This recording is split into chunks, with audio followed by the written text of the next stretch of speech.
Assalamualaikum warahmatullahi wabarakatuh. Bismillahirrahmanirrahim. Alhamdulillahirabbil alamin wassalatu wassalamu ala asrofil anbiya wal mursalin sayyidina Muhammadin wa ala alihi wa sahbihi ajmain, amma ba'du. Jadi pada kesempatan kali ini saya Ahmad Rofiki dengan NIM 24384011002 dengan mata kuliah Stilistika Al-Quran, yaitu yang diampu oleh Bapak Zaklul.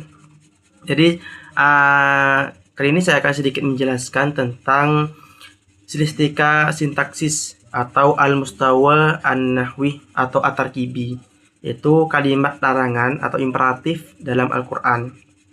Dan pada kesempatan kali ini saya akan sedikit menjelaskan paling tidak ada 3 poin. Yang pertama itu mengenai definisi atau pengertian, yang kedua itu fungsi, dan yang terakhir itu contoh ayat di dalam Al-Quran. Langsung saja kita lanjut. Yang pertama yaitu mengenai pengertian kalimat larangan atau imperatif. Jadi kalimat larangan atau an-nahyu itu merupakan salah satu bentuk kalimat imperatif dalam bahasa Arab yang berfungsi untuk menuntut seseorang meninggalkan atau tidak melakukan suatu perbuatan. Secara bahasa, an-nahyu itu berarti melarang, mencegah, atau menahan. Adapun menurut terminologi, menurut istilah ilmu balaghah, an-nahyu itu adalah tuntutan untuk meninggalkan suatu perbuatan yang disampaikan oleh pihak yang lebih tinggi kedudukannya kepada pihak yang lebih rendah. Contohnya, pemimpin ke bawahannya. Atau langsung kita contohkan kepada Allah memerintahkan ke hamba-hambanya. Itu termasuk an-nahyu. Dan untuk fungsi-fungsinya, sebelum ke fungsi, jadi dengan demikian, dengan penjelasan larangan pengertian tadi itu, kalimat larangan itu termasuk bentuk kalimat imperatif karena mengandung tuntutan atau perintah agar suatu itu tidak dilakukan oleh orang tersebut. Jadi itu masuk ke kalimat imperatif, an-nahyu. Langsung saja lanjut kita ke fungsi larangan dalam Al-Quran. Ini mengutip beberapa artikel atau literatur bacaan. Kurang lebih ada 6. Yang pertama itu fungsi ad-du'a, berfungsi sebagai doa atau permohonan. Jadi fungsi ini itu biasanya dilakukan oleh orang yang lebih rendah kedudukannya kepada sesuatu yang lebih tinggi derajatnya. Semisal manusia meminta kepada Allah. Jadi kalimat larangan itu termasuk permohonan atau doa kepada Allah. Yang kedua itu berfungsi sebagai al-irsyad, bimbingan atau petunjuk. Jadi Allah melarang sesuatu itu salah satunya itu untuk memberikan petunjuk kepada kita atau bimbingan kepada kita. Yang ketiga itu berfungsi sebagai at-taysir, yaitu memberikan kemudahan. Jadi jangan sampai teman-teman itu menganggap bahwa semua larangan itu termasuk hal-hal yang berat atau mensulitkan. Tidak. Allah melarang itu salah satunya itu untuk mempermudah, untuk memberikan kemudahan kepada kita dari semua aspek. Dan yang keempat itu fungsi at-tahdid, ancaman atau peringatan keras. Ini biasanya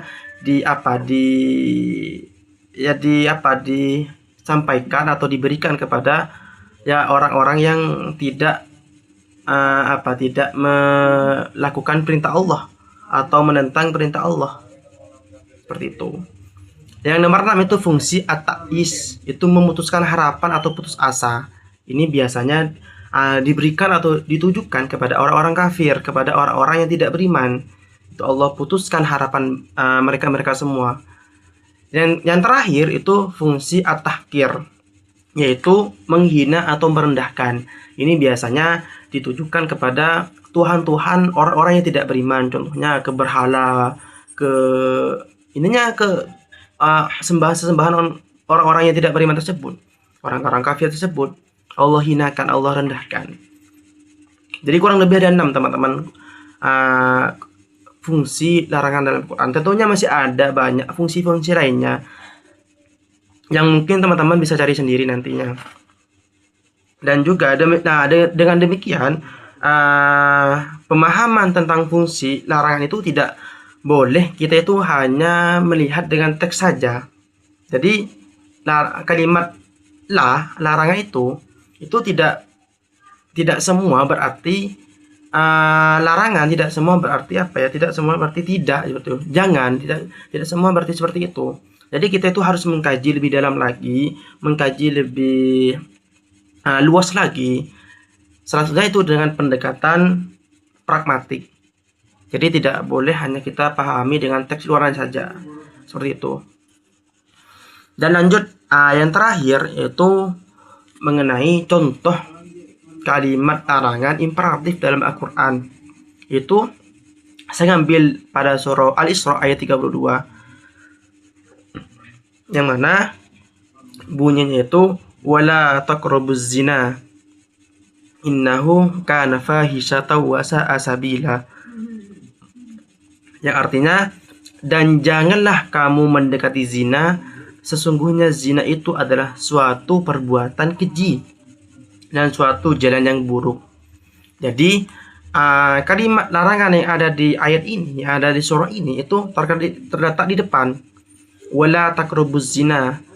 La di sini, la ning wala la di sini itu termasuk la nahi.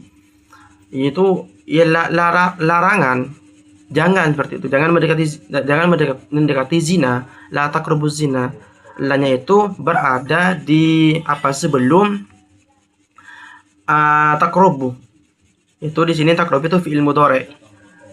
Di larangan untuk mendekati zina ini merupakan yang di surah ini itu merupakan contoh dari kalimat imperatif yang ada di dalam Al-Quran. Tentunya masih ada banyak contoh-contoh yang ada di dalam Al-Quran yang menunjukkan kalimat imperatif atau larangan. Ya mungkin hanya itu yang dapat saya sampaikan.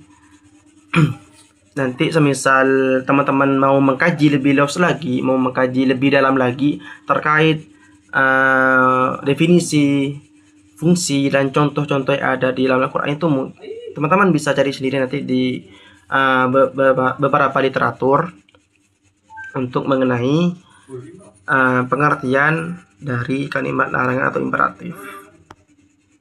Ya mungkin hanya itu yang dapat saya sampaikan. Kurang lebihnya mohon maaf. Ihdina wa iyyaka siratal mustaqim. Wassalamualaikum warahmatullahi wabarakatuh.